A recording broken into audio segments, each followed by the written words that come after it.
बड़ी खबर हंडिया से आ रही है, जहां पर हंडिया में पत्रकार अपनी कलम की ताकत को पहचाने। पुरुषोत्तम मिश्रा जगुआ एक्सप्रेस दैनिक न्यूज हंडिया में संपन्न हुआ जगुआ एक्सप्रेस की बैठक पत्रकारिता के मूल्यों, निष्पक्षता और जिम्मेदारी पर जोरदार चर्चा। प्रयागराज पत्रकारिता समाज का आईना है। निष्पक्ष और निर्भीक पत्रकार ही सच्चाई को उजागर कर समाज को दिशा दे सकते हैं। पत्रकारों को चाहिए कि वे अपनी कलम की ताकत को पहचानें और उसका इस्तेमाल जनहित में करें। यह प्रेरणादायक शब्द जगुआ एक्सप्रेस दैनिक न्यूज के संपादक पुरुषोत्तम मिश्रा ने हंडिया तहसील में आयोजित पत्रकार बैठक के दौरान कहे।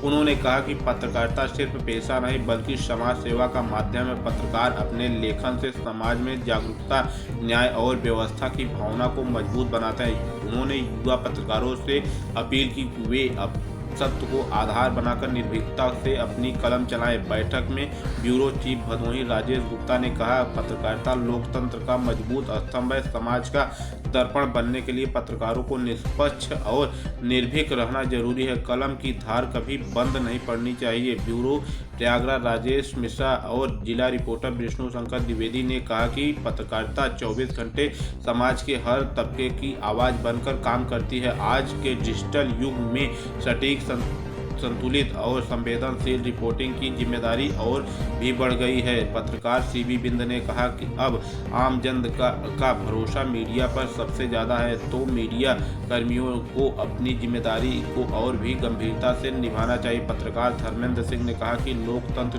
की मजबूती में मीडिया की भूमिका सर्वोपरि है। पत्रकार को हमेशा जनता की आवाज़ बने रहना चाहिए। अधिवक्ता विकास मिश्र ने डिजिटल पत्रकारिता की ताकत पर प्रकाश डालते हुए कहा कि ऑनलाइन मीडिया समाज के हर कोने तक सच्चाई पहुंचाने का सशक्त जरिया बन चुका है। वहीं एडवोकेट विशाल मिश्र, क्राइम रिपोर्टर शिवशंकर मिश्रा और विवेक मिश्रा ब्यूरो हंडिया ने कहा कि संविधान ने जो अभिव्यक्ति की आज़ादी दी है वही पत्रकारिता की आत्मा है और पत्रकारों को इसी आज़ादी को जिम्मेदारी के साथ निभाना चाहिए। बैठक में पत्रकारिता की निष्पक्षता, मीडिया की साख और आधुनिक तकनीकी के प्रभाव पर विचार विमर्श हुआ। सभी ने एक स्वर में कहा कि पत्रकार समाज का प्रहरी है और उसकी कलम का हर शब्द लोकतंत्र की ताकत है।